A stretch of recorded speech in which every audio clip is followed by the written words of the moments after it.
Bonjour. Bonjour. Bonjour. J'espère que vous allez bien, les amis. David Bocage. The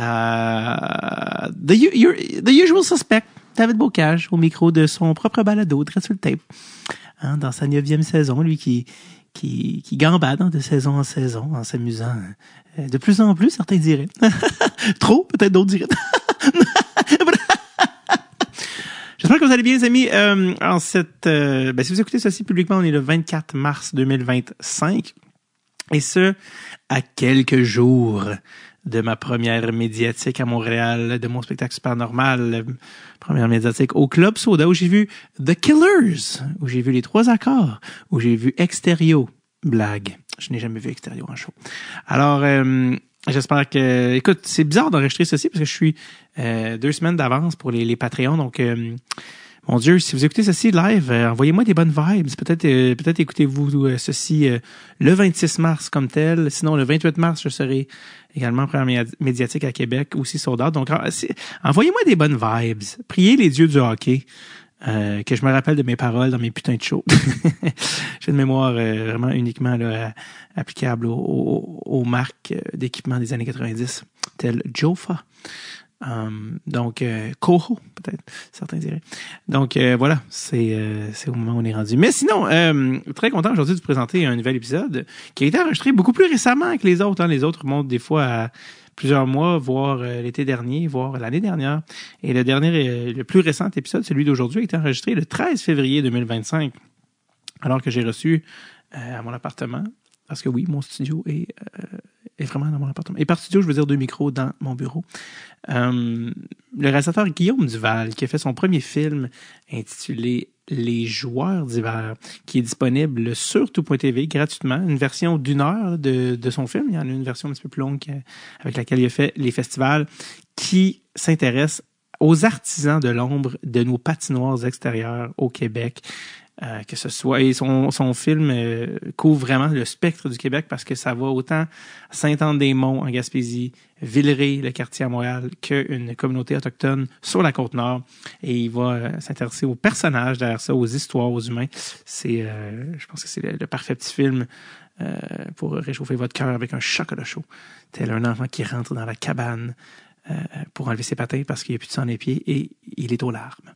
Donc voilà, moi je suis un gros fan de cinéma, de gros cinéphile, et j'en avais fait plus dans les dernières années, hein, j'en avais reçu des réalisateurs ou des artisans de films, des comédiens, puis ça faisait un moment, je trouvais, puis là, je voulais qu'on en parle. Ce film-là date de l'année passée ou l'année d'avant, donc ça faisait longtemps que j'avais sur la liste, donc je suis content, j'essaie d'aller vraiment chercher la plus grande variété d'invités pour vous, et Guillaume nous permet d'aller ailleurs. Donc voilà, je l'ai rencontré le 13 février 2025. Voici ma discussion avec le réalisateur Guillaume Duval.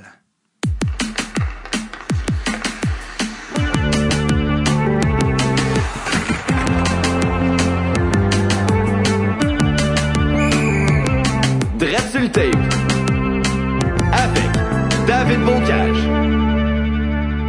Je pense pas que ça pourrait être plus approprié de te recevoir pour le film Les Joueurs d'hiver que une journée de tempête, 13 février 2024.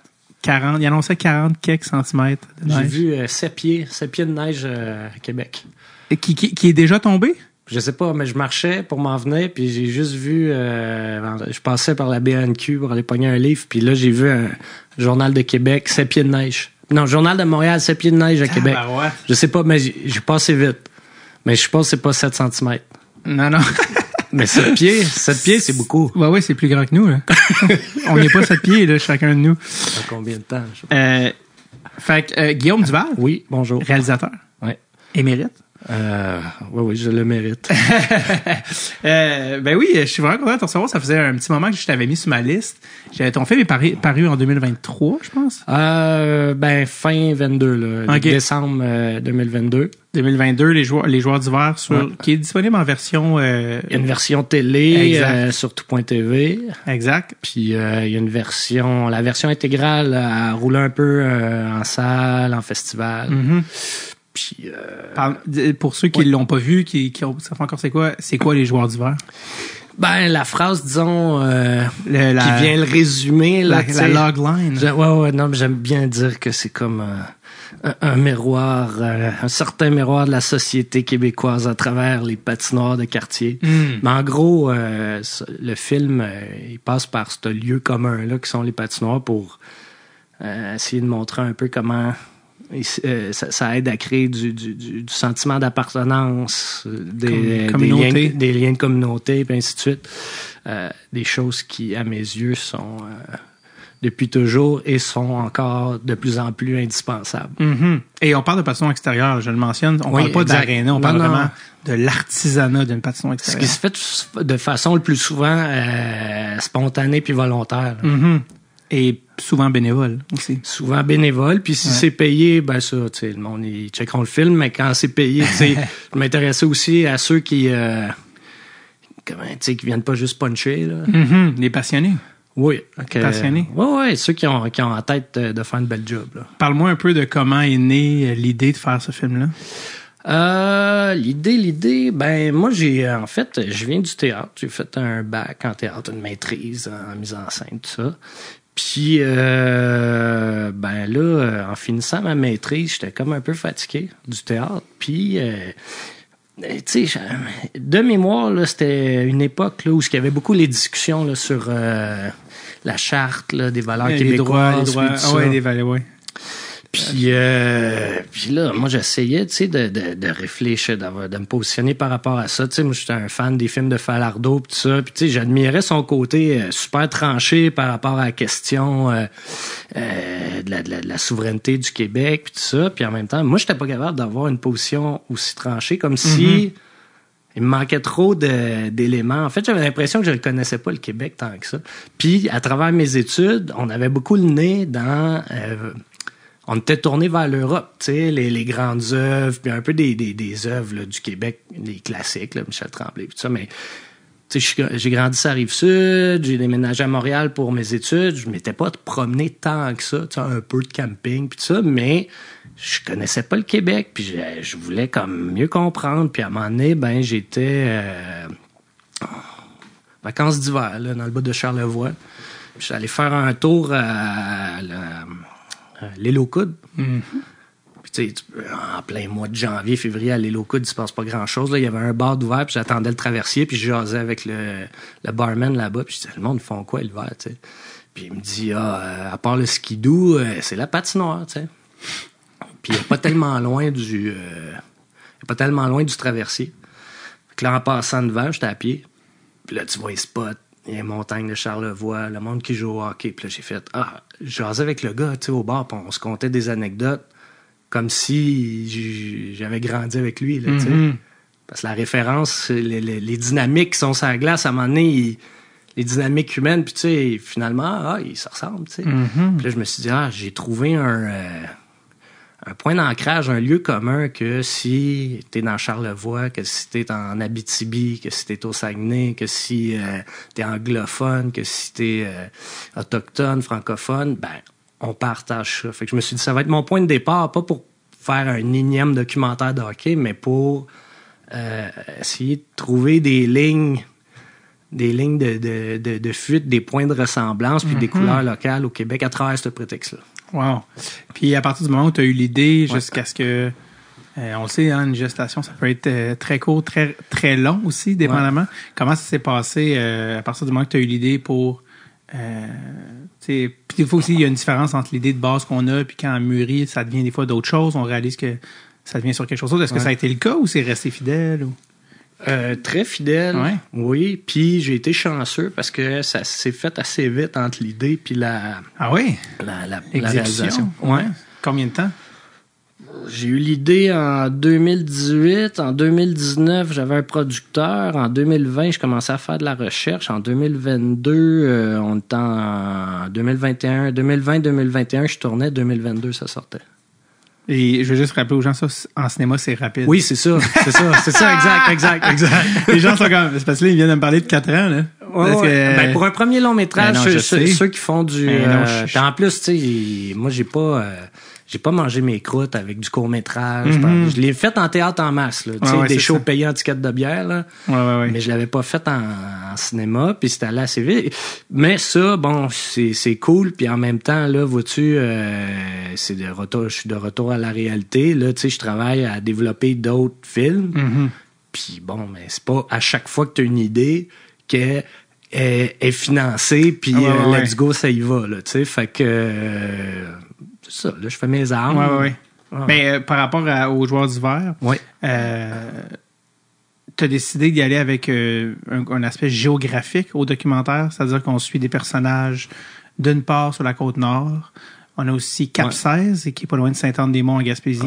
Puis Sainte-Anne-des-Monts. Mais Sainte-Anne-des-Monts aussi, là, ils ont les deux Il y avait rivaux amicales, disons. Et également, tu as en pleine ville, dans Huntsic, une patinoire de ruelle aussi. Non, c'est Villeray. Villeray, excuse. Donc, tu avais décidé d'aller chercher à différents endroits au Québec, différentes réalités. Je pense que c'était sur une réserve, sur la Côte-Nord? Oui, la communauté Innu de Pessamit. Bon, voilà. Et donc, c'est à quel moment que tu as décidé aussi d'aller chercher cet aspect-là, cette diversité-là géographique et aussi humaine? Ben, il y avait... premièrement, il y avait l'idée de couvrir des réalités variées puis contrastées, c'est-à-dire une réalité urbaine, une réalité régionale. Puis pour moi, c'était impensable, ce film-là, sans qu'il y ait une réalité autochtone aussi. Tu sais. Après ça, fait que ça, c'était l'idée de base. Mais après, tu sais, t'as pas une scène. Tu veux essayer de prouver que ce film-là peut se faire. Qu'est-ce que tu fais? Ben là, tu demandes à tes amis autour, tu vas voir qui c'est que tu connais où. Puis ça a donné que j'avais des amis en Gaspésie qui pouvaient m'héberger. Fait que, tu sais, moi, j'ai pas de char, pis tout ça. Fait que j'ai pogné un bus avec mes patins, mon bâton. Je suis parti chez mes amis. Puis on se promenait de glace en glace. Après ça, moi, j'ai pas été élevé, je sais pas, j'ai pas de descendance connue autochtone. J'ai pas grandi proche d'une communauté. Puis ça a donné que je me suis fait un chum pendant un contrat au 375e de Montréal, Simon.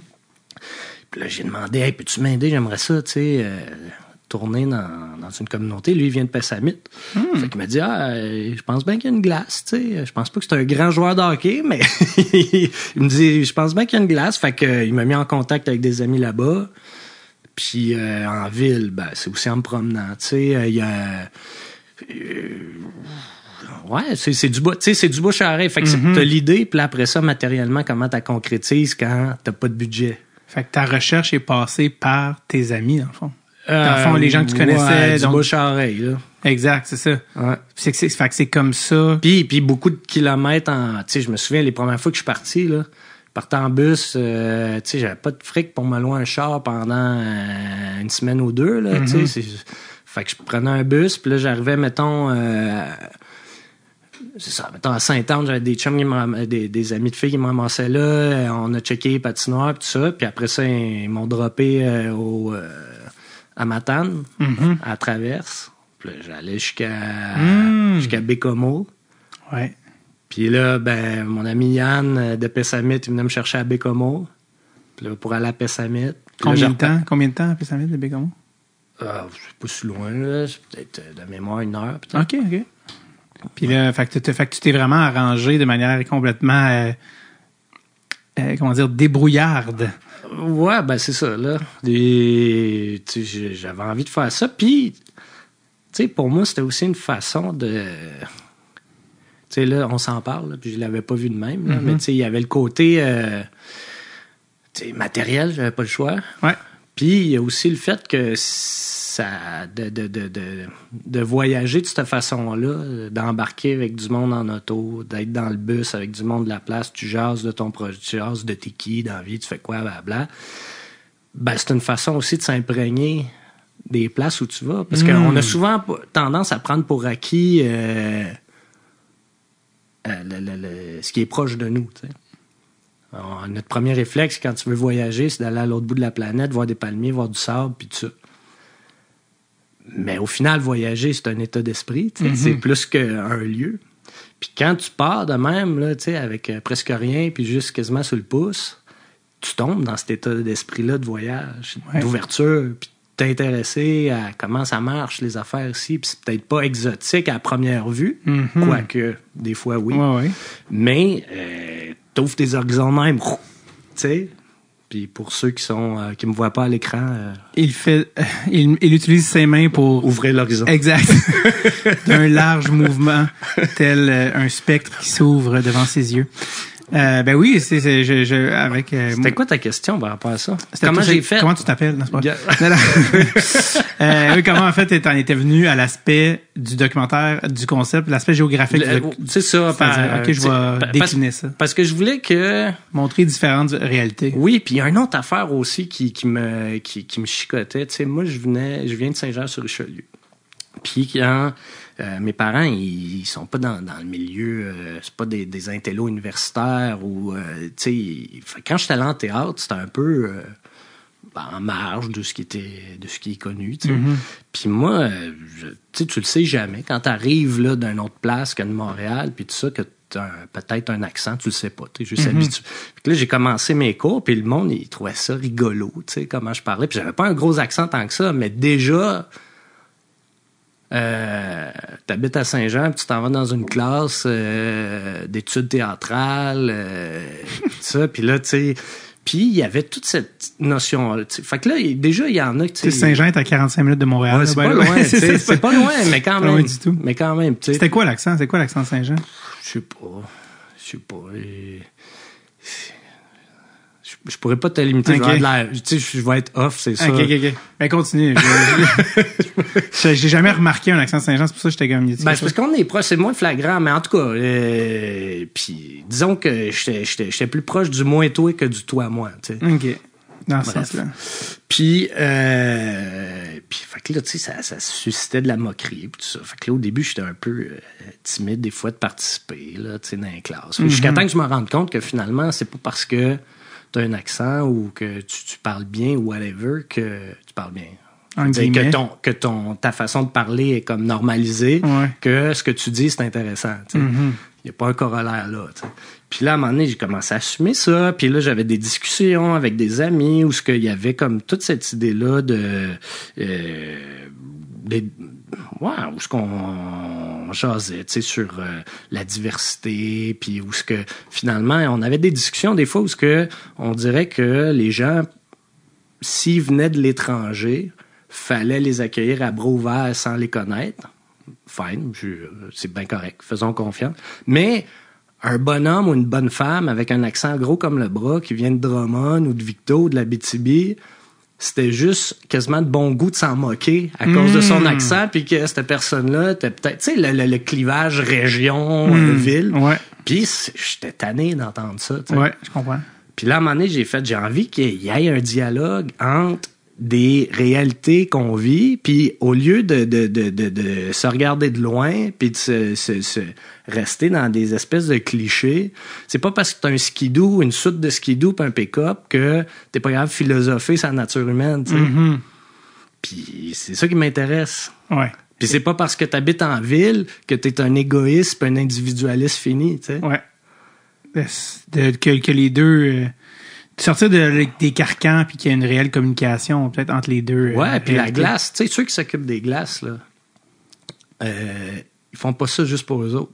Ils font toujours ça dans une perspective où il va y avoir des gens qui vont venir s'amuser là. Fait qu'il y a une notion de don de soi de faire pour pas juste soi-même, mais puis tu le vois concrètement devant toi, les gens qui s'amusent. Fait que ces gens-là ont ça en commun, de faire des choses pour leur collectivité, leur communauté. Fait que pour moi, il y avait de quoi raconter là, puis il y avait de l'humanité à mettre en relation là. C'est ça qui t'intéressait réellement. Oui, puis toujours, tous les jours. Puis quand on vous prépare pour un documentaire, on fait de la recherche. Bon là, par ces amis-là, tu as trouvé les communautés qui allaient devenir un peu tes terreaux. Après ça, comment tu as trouvé tes personnages? Parce que bon, à Cap-16, Saint-Anne-des-Monts, t'as les deux gars qui s'occupent des patinoires de chacune des villes.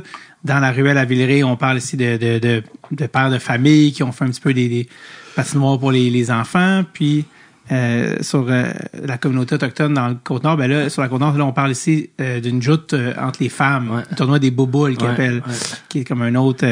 Donc, tu as 3 vraiment sujets complètement différents. Comment t'as trouvé ces personnages-là est-ce que ChatGPT. à ce moment-là, il n'existait pas encore. What's going on in Pessamit? Fait que c'est-tu en y allant puis en jasant avec du monde ou tu savais déjà? Non, je te dirais que chaque lieu a pas mal son anecdote, là. T'es-tu prête? On est là pour ça. C'est à ça que ça sert un podcast, Guillaume. OK. Bon, premièrement, quand je partais en Gaspésie, je sais pas si ma méthode était bonne, là, mais naïvement, je me disais, je vais aller de glace en glace, puis m'a commencé par là, tu sais, voir qui c'est qui est là. M'a croisé du monde qui joue. Je sais même pas si au début, je pense qu'au début, j'enlignais pas nécessairement de m'intéresser à ceux qui font des glaces. Je viens juste de me souvenir. Ça s'est fait parce que c'est eux qui assurent une permanence. Parce que c'est ça, j'arrivais en Gaspésie, je prends 2 semaines off, je pars là-bas. Mais là, moi, un peu naïvement, le mardi matin, le mardi après-midi, jeudi matin, il n'y a pas full, là, ces glaces-là. Fait que là, j'étais comme, fuck, j'ai fait, 8-10 heures 12 heures d'autobus pour me rendre ici, puis tu sais, je rencontre personne. Puis je commençais à déprimer un peu, là, tu sais, puis là, des fois, je rencontrais du monde, puis là, à un moment donné, il y a quelqu'un qui m'a parlé de la glace à Capsaïs. Ben, mes amis, je pense, puis Capsaïs, c'est quoi ça, Capsaïs? Puis c'est un petit village vers le gîte du Mont-Albert, partant de Sainte-Anne-des-Monts, coin de la lumière. Là, mon père vient de New Richmond, qui est juste l'autre bord en bas. Fait que ça se... Exact. Fait que le chemin du parc, c'est ça? Ouais, le parc de la Gaspésie, exact. Ouais. Fait que là, j'étais allé voir là, puis là, bon, il n'y avait personne. La glace... Puis les glaces sont belles, là. Parce qu'il y a une couple de glaces là, qui sont financées. On en viendra, là, tu sais, la survivance là, des patinoires, parce que ça, c'est une affaire là, avec les changements climatiques, les coupeurs. Là. Mais bref, en Gaspésie, il y a des belles glaces qui sont notamment financées par des redevances. Là, des super belles bandes, tu sais, avec le fond en béton. Puis mais bon, faut que tu fasses une belle glace, de boire tout ça. Faut que tu... Mais bref, j'arrive là, super belle glace, puis là, encore une fois, je trouve personne, tu sais. Fait que là, je suis il y a des maisons autour, j'allais frapper aux portes, savoir, ça joue-tu, oui, quand? Fait que là, je vais frapper une porte. Il y a un gars qui me répond, il est quasiment en bobette. Je pense que c'est lui en face qui fait la glace, tu sais. Fait que, OK, je traverse la rue, je frappe, là, je tombe sur Serge puis Clémence, qui sont dans le film. Puis, tu sais, ça a pas pris... j'ai pas eu besoin d'y tordre un bras. Là, en dedans de 5 secondes, je suis rendu en dedans avec mes amis. J'avais une tasse de café dans les mains, puis on s'est mis à jaser, puis tout ça. Puis j'ai fait OK. On a eux autres, personnage numéro 1. J'ai du fun avec eux autres. J'aime leur énergie, puis tout ça. Ils s'occupent de la glace en face. Il y avait une réelle connexion. Là. Oui, puis après ça, tu sais, là, il y a ça, qui est le premier contact. Puis là, après, tu le mets en perspective, tu sais, où ce que le village, qui est même pas vraiment un village, c'est un TNO, c'est un territoire non organisé. Puis c'est du monde qui se sont installés là à l'origine parce que des anciens colons qu'ils appellent, qui sont fait donner des lots de terre quand il y avait du chômage en ville. Puis là, à un moment donné, le gouvernement trouvait que ces lots de terre-là, c'était pas assez rentable, profitable. Ils ont fermé les villages. Puis du monde voulait pas aller travailler dans les shops, puis tout ça. Fait qu'ils ont dit, non, je me construis sur le bord de la route. Il y a de l'électricité, il y a déneigé. Je vais me construire, là. Fait qu'ils ont toléré. Puis c'est devenu un TNO, ils sont gérés. Puis... Bref, mais cette patinoire-là, d'une certaine façon, elle devenait comme... façon de planter ton drapeau, de dire j'existe, tu sais. Mais c'est identitaire. Ouais. Puis fait que puis là après ça, ben il me parlait de la glace à Sainte-Anne-des-Monts. Puis là j'entendais te parler de Gaumont. Fait que là bon, allez voir c'est qui Gaumont. Ben là, si t'as vu le film. Personnage numéro 2, c'est ça. les deux se partagent un peu. Une belle rivalité. Rivalité, mais amicale. Tu sais, de dire, c'est quoi, OK, ben là, Gaumont, c'est le meilleur. Tous les trucs que je peux y voler, ce que je peux apprendre de lui. Puis lui, c'est un gars qui a son histoire. C'est un ancien détenu, je pense. C'est ça qu'il mentionne? Je sais pas si on pourrait dire ancien détenu, mais je pense qu'il a fait un petit tour en dedans. Hein? Bon. Mais il est extrêmement charismatique, hyper attachant, la clope au bec, puis il est comme check bien ça mon Serge, j'apprends là, tu sais, puis il parle un bout que je trouve très touchant, il parle de sa relation avec les jeunes du village qui viennent jouer, puis il dit tu créerais pas à ça les affaires que les jeunes me content, tu sais, ils ont un rapport avec lui d'affaires qui compteraient pas à leurs parents, qui compteraient pas avec. Puis lui, de par son vécu, des fois, il dit, hey, Colin, je sens que j'ai une responsabilité par rapport à ça. Il y a des kids qui avouent des fois des premières expériences. Des fois, ils disent, crème, va moins de ce bord-là, parce que moi, j'ai été. Puis, en tout cas, en même temps, je peux pas le faire pour toi, mais je trouvais ça quand même intéressant. Quand tu parlais tantôt de communauté, puis ça rassemble les pasteurs, ça en est un bon exemple très concret de ça, là, de est-ce que peut-être, ne serait-ce que des jeunes soient en contact avec lui, puis son vécu, puis de ce que lui peut apporter, c'est quand même intéressant comme contact. Oui, tout à fait. Puis c'est là aussi, tantôt, je disais, mettons, là, Sylvain, si t'écoutes ça, là, hein, tu me connais. Non, mais dans le sens où tu crois ce gars-là, à première vue, tu fais, c'est qui? Il a de l'air d'un tough, il a de l'air d'un bum, puis tout ça. Ça serait facile d'y mettre une étiquette dans le fond, tu sais. Mais là, tu prends le temps de passer du temps avec lui, puis de jaser avec lui, puis avec Serge aussi, puis tu fais comme c'est du monde qui ont le cœur à la bonne place pareil. T'es peut-être pas d'accord avec toute sa vision du monde, ça. Anyway, on l'est pas avec nos amis les plus proches. Non, c'est ça. Mais c'est ça que je voulais montrer aussi, tu sais. Ouais. Fait que là, eux autres, assez rapidement, c'est comme, j'ai fait, OK, ben, messieurs, ça vous tente-tu d'être dans le film? Puis Clémence aussi, tu sais, qui était, dans le fond, la complice de Serge. Ouais. Puis après ça, ben, pour Pessamit, c'est quand même aussi une drôle d'histoire, là, parce que la première fois que je débarque là, moi, c'est la première fois que je vais passer du temps dans une communauté, tu sais, autochtone, là, Inou. Fait que, tu sais, je me dis, je vais me mettre en mode observateur. Tu sais, je connais personne à part Yann qui m'héberge chez eux. Puis, ben moi, je vais traîner autour de la patinoire, tu sais, voir qu'est-ce qui se passe. Mais là, il était pas déneigé. Il y avait juste comme, il l'avait pas commencé, ou en tout cas, il y avait eu une tempête de neige, puis elle était pas faite. Puis là, j'étais, fuck, tu sais, j'ai comme fait tout ce parcours-là, pris le traversier, puis je parlais de Matane, puis là, il y a pas de patinoire. Puis là, j'étais un peu déprimé, là, tu sais, je me disais, bon, je vais voir ce que je fais. Puis là, il y a un soir, j'ai décidé d'aller prendre un verre dans un bar, un petit bar là-bas. Puis là, ça a été mon baptême, tu sais, d'introduction à l'humour Innu, je te dis. Le légendaire humour Innu. Mon Dieu, mais parlement? Mais, quel est-il? Ben, premièrement, je rentre, puis là, c'est juste comme un groupe de femmes assis au bar, tu sais.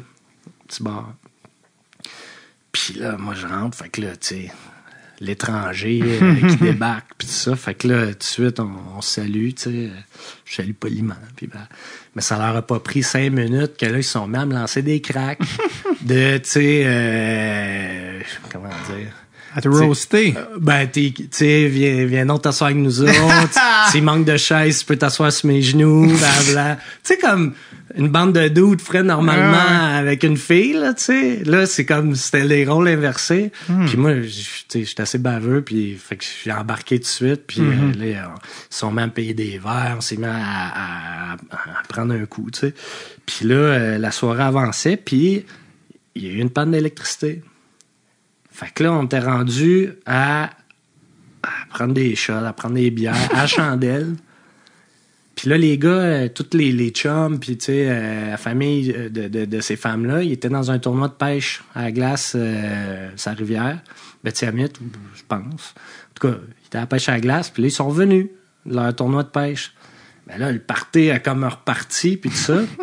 Et puis là, on a chanté, on a dansé, on a continué à prendre un verre. Puis là, à un moment donné, je parle avec Gordon. Puis là, il commence à me parler du tournoi des boboules qu'il y a dans sa cour. Puis là, OK, c'est quoi? Puis là, je dis, je suis faite, là. Fait que là, je veux pas prendre de chance. Fait que je parle l'enregistreuse de mon téléphone. Je dis, hey, Gordon, ça te dérange-tu? Je veux juste enregistrer pour... Parce que t'es trop chaud pour pas oublier, hein? Ah non, c'est ça, là, tu sais. Puis moi, mon film, il est là, quelque part dans ma tête, mais il est un peu loin aussi, là. Surtout à ce moment-là. fait que là, je parle enregistré. Fait on jase, puis il me parle de ce tournoi-là, que ça fait une couple d'éditions qu'ils font, puis là, les femmes se rassemblent, c'est son père qui a parti ça, puis... c'est un tournoi de femmes. De femmes. Ouais. Puis là... ouais, c'est... Puis tu sais, en demandant pourquoi ça s'appelle le tournoi des boboules, tu sais, il y en a une qui me dit quelque chose comme... Mais là, tabarnak, t'as-tu vu, on a-tu de l'air des athlètes olympiques, nous autres? quelque chose de même, tu sais. Fait que bref, c'est comme un paquet de jokes. On s'est vraiment amusé. Puis là, le lendemain, j'ai réécouté l'enregistrement. Bon, j'avais l'impression que ma mâchoire, elle frottait sa table tellement je comprenais rien. Mais l'essentiel était là, tu sais. Puis là, on s'est reparlé. Puis finalement, à Pessamit, ben là, je me suis fait des amis qui a permis de filmer des jeunes qui jouent sur la glace du municipal, si tu veux. Puis le tournoi des Bouboules, tu sais, j'étais allé deux saisons, 2 fois, pour filmer des images, puis tout ça. Puis... Get your goddamn tickets for my goddamn show, you fucking piece of shit. What do you not get by now? Get your fucking tickets. You're a fucking miserable. You're a fucker. You don't let me. I'm gonna fucking walk up to you and smack your face if you don't get your fucking ticket. You know it? You gotta get them. What's wrong with you? Just get them already. Okay? Tous les billets pour le spectacle de David Bocage au davidbocage.com. Bisous.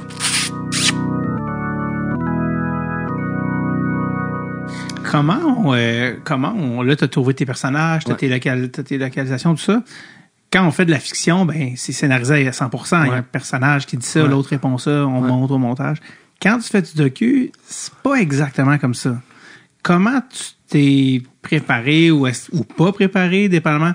Comment tu filmes, comment tu abordes le tournage? Parce que là, tu t'en vas pas tourner scène 1 de l'épisode 1. Tu t'en vas tourner des situations, des trucs. Ouais. Comment tu as abordé la scénarisation, la préparation d'un documentaire comme ça? Ben ça c'est intéressant, la scénarisation documentaire. C'est de quoi qui, au début, j'étais un peu en réaction par rapport à ça. Parce que, tu sais, dans ma tête, moi, je checkais... Dans le sens en opposition, tu veux dire? Ou... Ouais, tu sais, comme, comment tu peux écrire un scénario d'un documentaire, puis bla, puis, tu sais, moi, j'avais tripé sur toute la vague du cinéma direct de Bro, Perrault, tu sais, l'ONF, c'était mes films préférés. S'il y en a qui n'ont pas vu ça à l'écoute, allez sur le site de l'ONF, c'est tout gratis. Ah ouais, pour la suite du monde, là, tu sais, c'est connu, mais c'est pas connu, là, mais je veux dire, moi, ça a été une révélation, là, quand j'étais ado, ce film-là. Ouais. C'est de l'anthologie du cinéma québécois, c'est les racines, là. Ouais, tu sais, puis bref, puis moi, dans ma tête, ces films-là, c'était, tu pointes quelque part avec une caméra pendant tant de temps, puis tu filmes, puis là, le film, ça fait un montage, tu sais. Mais, si tu veux un peu d'argent pour faire ton film, tu peux pas juste dire, hey, j'ai une bonne idée. Je vais l'improviser.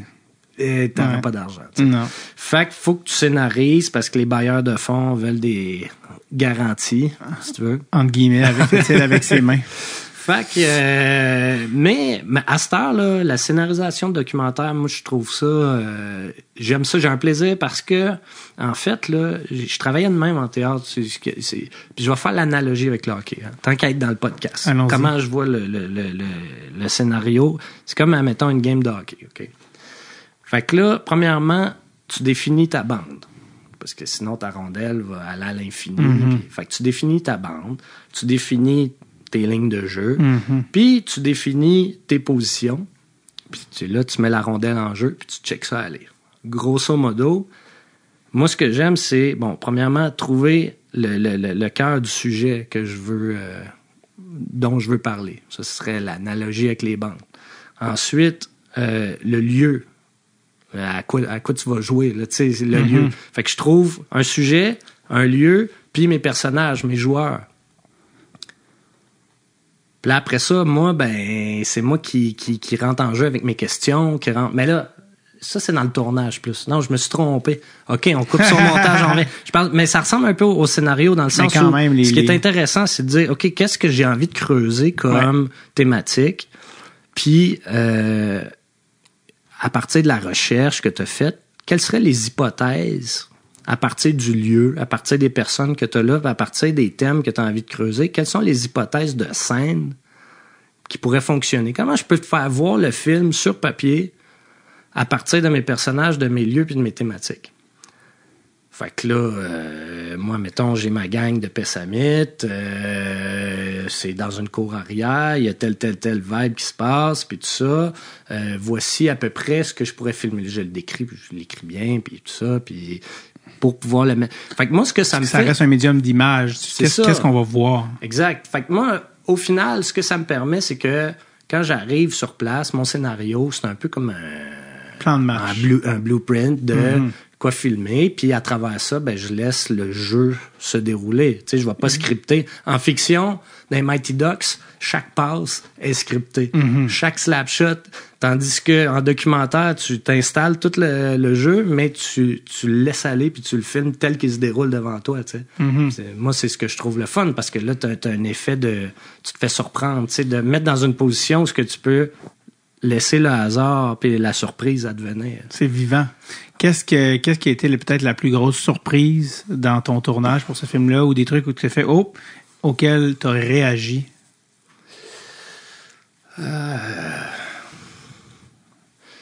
Ben, je te dirais, tu sais, tantôt, là, tu parlais là, de est-ce que entre l'idée initiale puis le résultat, est-ce que ça a beaucoup bougé? Puis moi, à un moment donné, j'étais dans une question-réponse après une projection à Rimouski. Puis là, il y a quelqu'un dans la salle qui a demandé de quoi tu es le plus fier, tu sais, de ton projet. Puis on me l'avait jamais posé de même, la question, tu sais. Puis je suis devenu full ému parce que ce projet-là, puis j'ai répondu, tu sais, d'avoir réussi à l'amener à terme, parce que ce projet-là s'est fait à travers la COVID. Je suis devenu papa. Mon producteur est décédé. Ouais, on va y venir. Sa femme, qui n'est pas productrice, pour l'amour du projet, pour l'amour de son mari, puis tout ça, elle s'est organisée pour faire en sorte que le projet se passe. Puis ça a été compliqué, la fin, là, mais on s'est rendu au bout. Puis là, je regarde entre ce que je voulais comme film puis ce que ça a donné comme résultat. Oui, c'est pas pareil. Mais je te dirais que j'étais arrivé pas mal à bon port. Là où je voulais naviguer. Et contre vents et marées. Et contre vents et marées. Et tempête de neige et ouragan. Là. Ah oui, puis c'était intense. Puis il y avait 1000 raisons pour que ce projet-là aboutisse pas. Mais tu l'as amené à mon port. Ouais, puis tu sais, ça, c'est comme... Dans le fond, c'est l'aventure humaine pendant que le film se fait qui était le plus surprenant et déroutant. Ouais, le film dans le film, parce que vous avez vécu votre histoire en arrêt de la caméra. Vie, puis c'est ça. Puis tu sais, je pense que c'est ça pour tout. Tu sais, toi, t'es humoriste, t'as beau, une fois que t'as fait ton show, puis tout ça, là, quand tu pars en tournée, puis tout ça, tu continues à vivre, là. Tu sais, t'es pas... fait que tu continues à vivre toutes sortes d'affaires, mais... Tu sais, t'avances dans ton art pareil. Je te dirais même que ce que tu vis nourrit ton art, surtout en humour, là, en tout cas. Je sais pas, je pense que c'est peut-être le cas dans les autres trucs, mais sinon, la vie, c'est l'oxygène qui permet tu comprends ce que je veux dire? S'il n'y a pas d'oxygène qui rentre, ça meurt. Puisqu'on en parle, qu'est-ce qui s'est passé le 5 août 2021? Si la date est bonne. Qui est, je pense, si je me trompe pas, là, peut-être que c'est une erreur, mais la date où ton producteur est décédé. OK, ben sur la date par cœur, je le savais pas. Ouais, parce non, que... ça se voulait pas un piège. Non, mais ça, je sais, vraiment... c'est juste parce que moi, à ce moment-là, j'étais dans le bois, j'étais parti, j'ai traversé la Gaspésie à pied, le chemin des Appalaches. OK. Là. Parti pendant un mois. Puis... À ce moment-là. Ouais. Puis là, ben, j'ai su... À un moment donné, j'ai pas de réseau. Puis là, à un moment donné, quand t'es sur le top d'une montagne, t'as un peu de réseau. Puis là, j'ai pogné un email comme quoi qu'on avait... Adam, il m'envoie... On a la Adam Sodec, était le producteur. Le producteur. Puis là, on a le financement de la Sodec. Puis tu sais, moi, il m'avait dit un premier film, compte pas là-dessus. Puis finalement, là, moi, je suis fou comme de la marde, crime. Puis là, 2 semaines plus tard, à peu près, je sors du bois, là, dans le bout de Mont-Saint-Pierre.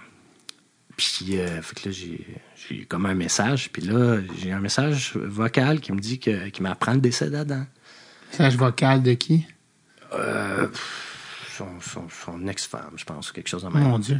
Fait que là, c'est ça. Là, c'est comme, ouais. Fait que là, elle veut me parler du film. Puis tu sais, je dis, écoute, on va juste... tu sais, on va juste laisser tomber à la poussière, se donner une couple de jours pour catcher ce qui se passe. Puis Parce que faut dire aussi que c'est un décès soudain, là. Il était pas malade. non, là. c'était accidentel. C'est ça, c'était accidentel, exact. puis il était pas vieux, puis tout ça. Puis en tout cas, je veux rentrer là-dedans. Mais tu sais, c'était surprenant. Ça devait pas arriver, tu sais. Puis fait que là, c'est ça. Puis, tu sais, fait que là, à ce moment-là, le film aurait pu ne pas se faire, mais sa femme, sa blonde actuelle, avec qui il était, ben, elle a fait comme... Je suis convaincu qu'Adam a voulu que ce film-là se fasse. Ouais. Puis elle est partie de ça, puis elle l'a amené au bout, tu sais. C'est pas une productrice, là. On le rappelle, c'est juste une fille qui était déterminée à faire la bonne affaire. Ouais, elle s'est entourée d'anciens collaborateurs d'Adam qui avaient du métier, là. Mm-hmm. Elle s'appelle Gabrielle. Ouais. Ça a été le dernier film produit par La Boîte, qui était basé à Rimouski, Tortuga Film. Ouais. Adam Pajot-Gendron, c'était le nom du producteur auquel le film est dédié là, en début de film, évidemment.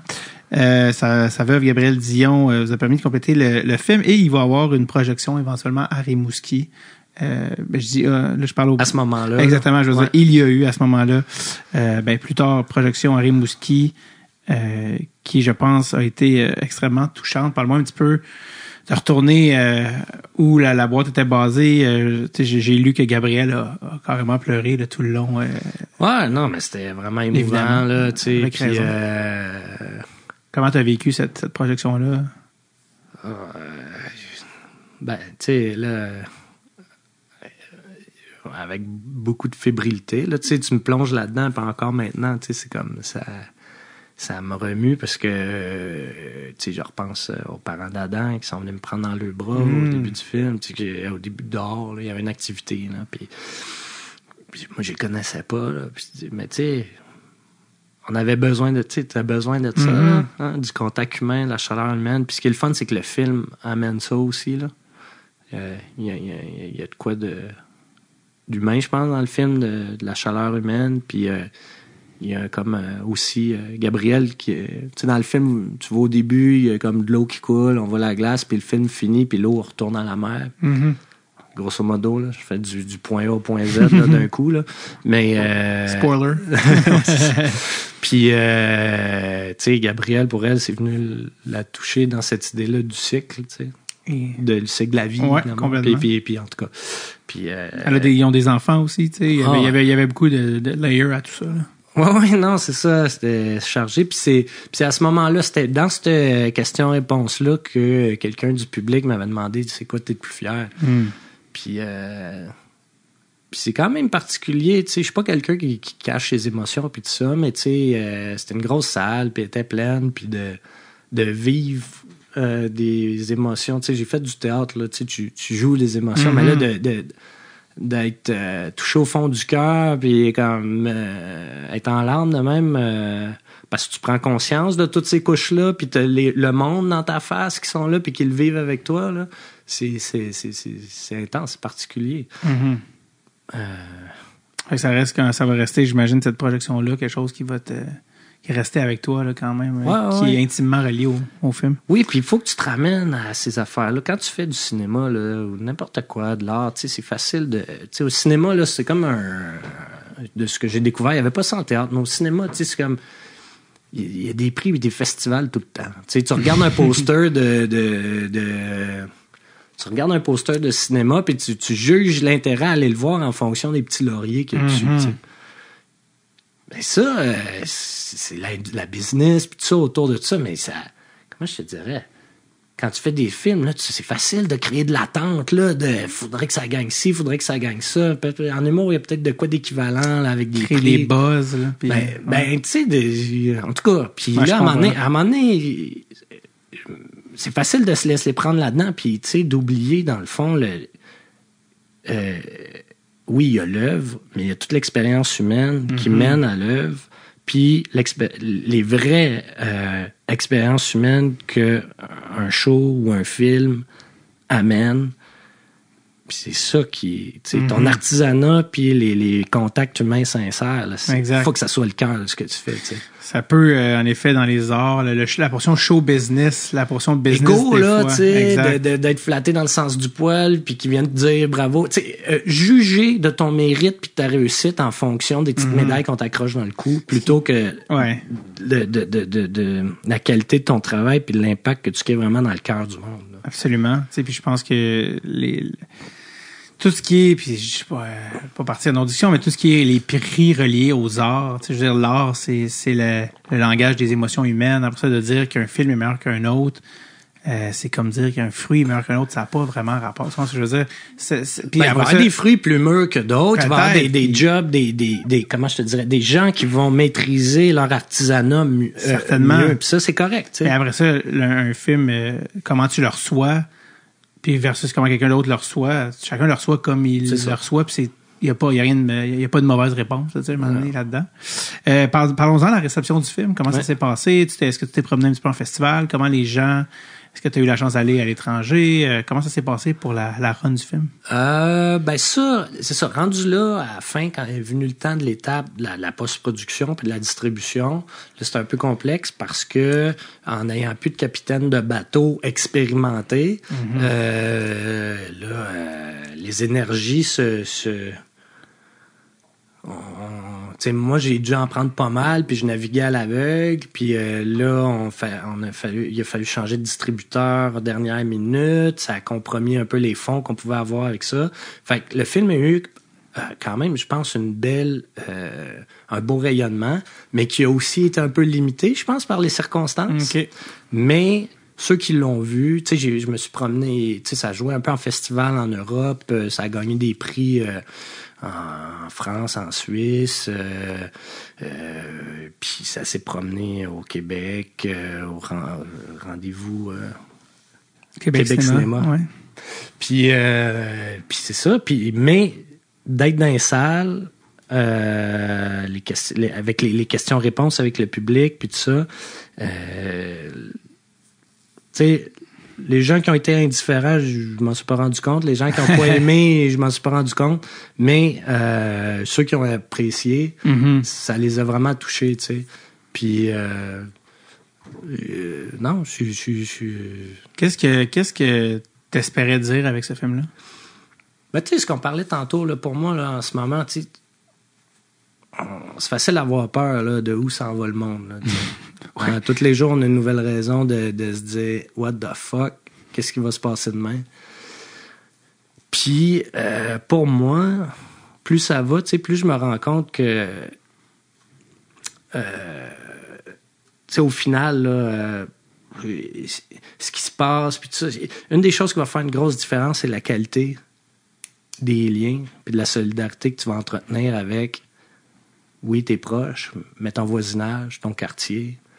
Mieux connaître les gens autour de toi pour être capable de faire confiance puis collaborer va faire en sorte que d'un temps dur comme d'un temps le fun, tu vas pouvoir te serrer les coudes, tu vas pouvoir te donner un coup de main puis passer à travers le beau temps puis le mauvais temps, tu sais. Puis moi, si je peux aider à donner envie de se connaître mieux, de se connaître plus, j'aurais fait ma part, tu sais. C'est beau.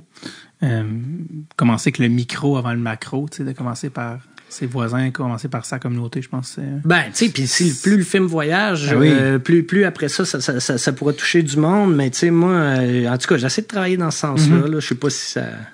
Ben oui, je pense que oui. Question chaude du coq au cul, mais question technique qui m'a popé tantôt. Tourner, c'est difficile en général. Juste faire des tournages, c'est difficile. Tourner l'hiver, quels ont été les défis de tourner l'hiver? Ben, tu sais, c'est sûr que... Qui sont différents peut-être de tourner l'été. Ben, tu sais, t'as tout l'aspect technique, là, évidemment. Là. Les affaires gèlent. Parce qu'il y a des batteries, des batteries au froid, ça... Ah ouais, les affaires gèlent, puis tout ça. Mais tu sais, t'as tourné l'hiver, mettons, en ville, puis t'as tourné l'hiver en région. OK, explique-moi la différence. Ben, en ville, pire, tu rentres quelque part puis tu vas recharger ta batterie. Tu sais. En région, ça nous est arrivé de nous aventurer, par exemple, dans le parc de la Gaspésie, un peu trop loin, puis de rester carrément pogné dans la neige avec pas de réseau, avec... Il n'y a pas de réseau dans le parc. Là, Non. Fait que là, on était pogné là, la vanne bien calée dans la neige, puis pas de réseau. Puis on a été un peu chanceux parce qu'à un moment donné, il y a un gars qui est passé en ski de fond. Avec colasse. Puis là, lui, avec ses skis de fond, il est allé à son char. En tout cas, il est allé chercher de l'aide. Il y a un de nous autres, un des trois, qui a pu partir au village à Sainte-Anne avec lui pour aller chercher quelqu'un qui est venu nous prendre, mais qui s'est pogné lui aussi dans la neige. Ah, tabarouette. Fait que là, je sais pas par quel moyen, on a réussi à appeler un troisième gars avec un plus gros pick-up qui est venu nous dépogner là. Mais là, on est arrivé là, nous autres, c'était début d'après-midi, puis là, on était rendu, il faisait nuit, là. Ah ouais. Puis là, fait que là, finalement, c'est ça, on a resté pogné dans la neige. Puis fait que tu sais, au pire, je pense qu'il y avait des chalets de la CEPAC, on aurait pété une vitre, on serait fait un feu, puis on aurait survécu, là, mais tu sais... Il y a eu un autre film. Mais sinon, l'hiver, tu sais... C'est correct, là, tu sais, faut le filmer l'hiver, là. C'est un pays nordique, oui. là, faut pas y aller. Non, mais moi, j'aime ça, je trouve que c'est magnifique, là, tu sais. J'ai aussi trouvé ça vraiment touchant. Il y a un autre personnage qu'on n'a pas parlé dans ton film, mais un monsieur d'origine mexicaine. Edmundo, qui est à Montréal et qui a un magasin de vélo, mais qui a commencé à exhiber des patins aussi l'hiver. Puis, un moment très touchant, il parle de tu sais, quand il est arrivé au Québec, des difficultés qu'il a vécues, puis là, maintenant, il y a comme quelque chose de très beau parce qu'il est avec sa petite fille qui est complètement... à qui il parle en français, puis il a écrit une chanson même en espagnol, qui est vraiment des scènes, je pense, qui sont un peu un cadeau pour un réalisateur. Est-ce que, à quel point, je vais pas dire que c'était mis en scène, mais à quel point tu as appris qu'il y avait une chanson sur sa petite fille, puis tu as dit, attends, tu vas me jouer ça, moi, chum, là? Non, ben je savais pas. Mais en fait, au début, tu sais, Edmundo, il est super généreux, puis là, il voulait que sa fille, puis lui... Je pensais pas le filmer nécessairement en train de chanter. Puis de jouer de quoi. Mais là, il voulait que sa fille joue de quoi, puis elle aussi, elle voulait. Puis, fait que là, ils ont commencé à me jouer du Francis Cabrel en espagnol. Puis là, traduit. puis c'était bien correct, là, mais tu sais, j'imaginais pas ça nécessairement dans le film, OK? Puis là, à un moment donné, je leur ai dit, j'ai dit, Edmundo, toi, t'as-tu composé de quoi, tu sais? Puis là, il fait, ben oui, il dit... la plus belle chanson que j'ai jamais écrite de toute ma vie, je l'ai faite pour ma fille pendant qu'elle était dans le ventre de ma femme. C'est sa fille ou sa petite fille? Sa fille. Celle dans le film, c'est sa fille? Oui. Ah, je pensais que c'est sa petite fille. Non, sa fille. Ah! Ouais. OK. Fait que... puis là, ben c'est ça. Fait qu'il il a chanté la chanson, puis tout ça. Puis tout ce qu'il y avait de mise en scène là-dedans, c'est... je les ai placés... proche un de l'autre, parce que sinon, il était à deux spots différents du magasin, puis ça marchait pas. Là. Mais à part ça, mais ils chantent bien, en plus, ensemble. Là, ouais. Ah, scène très, très touchante. Lui, c'est un musicien dans des croisières. Puis oui, mais il y a toute une vie, là, lui. Là, juste, on le voit quelques instants, mais tu comprends tout le bagage du personnage. Quand on fait un film, évidemment, surtout dans le documentaire, on parlait d'écriture. L'écriture, c'est beaucoup au montage. Faut couper des fois les scènes ça nous fait mal. Parce qu'on est comme, elle est tellement bonne cette scène-là, mais franchement, il faut que je la coupe. Quelle scène t'as dû couper, malheureusement, ça t'a fait mal au cœur? Ben, moi, on a coupé des scènes et je me suis obstiné avec ben du monde. Puis finalement, le ben du monde a gagné sur moi, là. Je sais pas encore à ce jour si c'est pour le mieux ou non. Mais, moi, j'aime beaucoup quand les parenthèses de parenthèses. J'ai tendance à penser un peu de même, c'est-à-dire que... train of thought, là, ça dit. Ouais, c'est ça. Puis là, à un moment donné, moi qui ai des scènes qui sont pas explicitement reliées à ton sujet principal, j'ai pas de problème. Même j'aime ça. T'sais. Puis là, on avait des scènes entre Serge et son frère que j'aimais bien, ou ce qui parlait de leur enfance, ou ce qui parlait des mauvais coups qu'ils ont fait, puis ainsi de suite. Puis il y avait une couple d'anecdotes de même que je trouvais vraiment intéressantes, qui permettent, selon moi, de mieux comprendre qui ils sont, tu sais. Ouais. Puis d'où ils viennent, puis c'est quoi la réalité que certains peuvent vivre, tu sais. Puis, par contre, il allait quand même dans des affaires assez personnelles. OK. Puis, je me posais la question à un certain moment, parce qu'en documentaire, là, la question, pour moi, de l'éthique est vraiment importante. Mm-hmm. Tu sais, ces gens-là sont pas payés. Tu veux pas trahir tes sujets. Pas les faire mal paraître inutilement. Mm-hmm.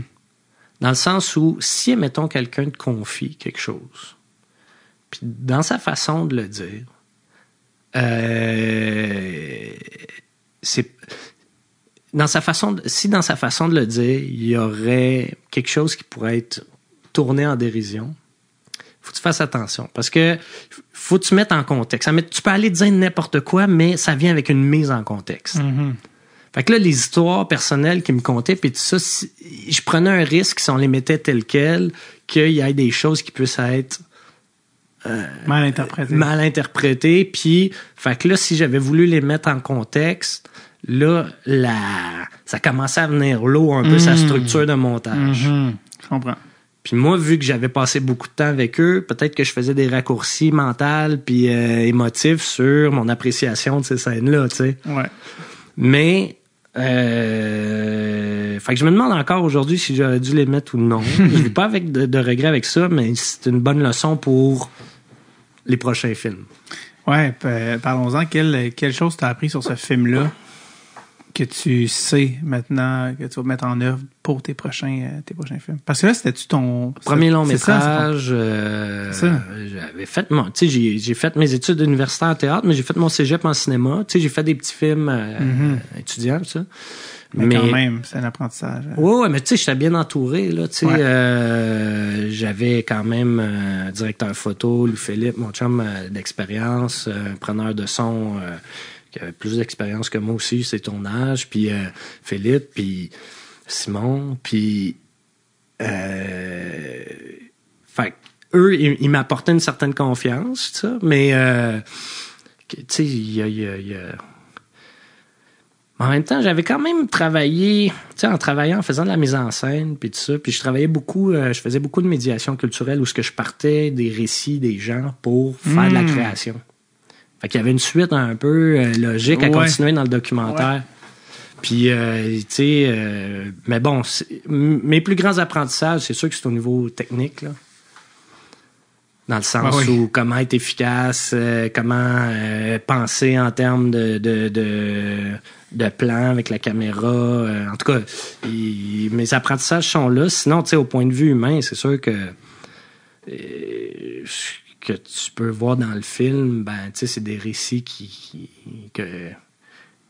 m'ont fait voir le monde autrement. Là, y a-tu, justement, on a parlé de ce que tu as appris, est-ce que c'est quoi le prochain projet de ton cœur? Qu'est-ce que tu as envie de faire en prochain? Ben là, je suis sur 2 affaires. Un qui va se passer dans la marine marchande, dans le Grand Nord. Puis un autre qui est comme une déambulation... va se passer plus autour du chemin du roi. Le chemin du roi? Ouais. Qu'est-ce? Le chemin du roi. Tu viens-tu de l'inventer? Non, c'est où? Mais je peux pas le dire trop fort, c'est trop embryonnaire encore. OK, bon, génial. Écoute, mais ça existe. Ça marche comme teaser, c'est un bon teaser. Tu nous tentes. Fait que c'est des longs métrages ou? Oui. OK, génial. Fait que oui, ben c'est ça. Puis sinon, je voulais contacter aujourd'hui Luc Dionne pour lui proposer quelque chose. Mais j'avais pas son numéro. Non. OK, ben je te donne ça. Non, c'est pas vrai. Je le connais pas. La seule affaire que je t'ai pas demandé, c'était pourquoi le titre Les Joueurs d'hiver. D'où c'est venu? Je viens juste de réaliser. Parce que à la base, je trouvais que l'hiver, hein, banane. mais je trouvais que le jeu, pour moi, le jeu, c'est bien important. De façon large, là. Je trouve que c'est une façon d'aborder la vie, d'aborder les relations. Puis je trouvais que dans le film, c'était, les patinoires, mais plus largement par le jeu que la communauté se crée, que les liens se créent, que les valeurs se partagent, que la culture se partage.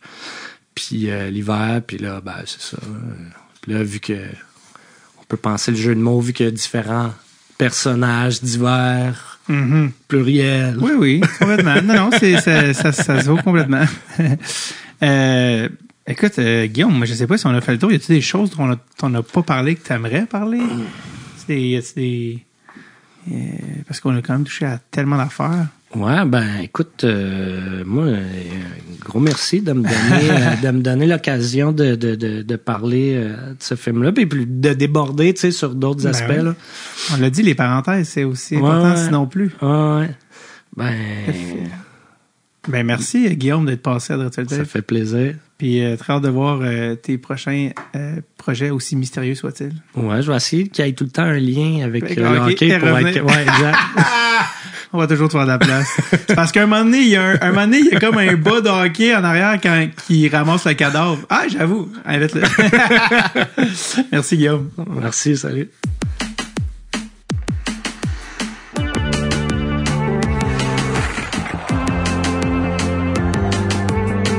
Je remercie personnellement Guillaume d'être venu au podcast, surtout dans un moment de tempête aussi violent. Je remercie également tous les gens qui font que Dreadful Tape existe et donc fonctionne en bonne et due forme. J'ai nommé Amelia Maguire, Saint-Onge Booking, programmation M. Fred Levac, montage, jingle.